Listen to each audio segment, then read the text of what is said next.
teach you how to introduce colors. Colors, no? Colors. You have to know different colors, okay? Are you ready? Let's start with white. White. Then, white. That is white, no? Puti, busilak ang puso. And then black. Letter B.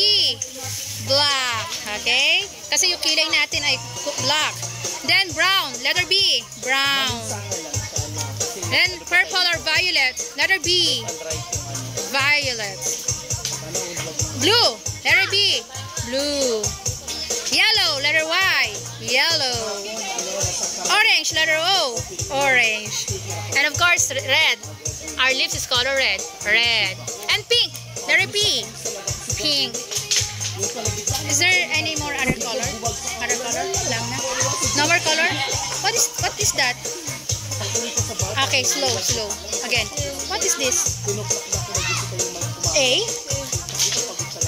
I don't know what is this. I got letter G. G. Green. Okay. E-R. Gray. Gray. Okay, gray. This one is color gray. Okay, now gray. G-R. Gray? What is this? G-R. Okay, gray. Gray.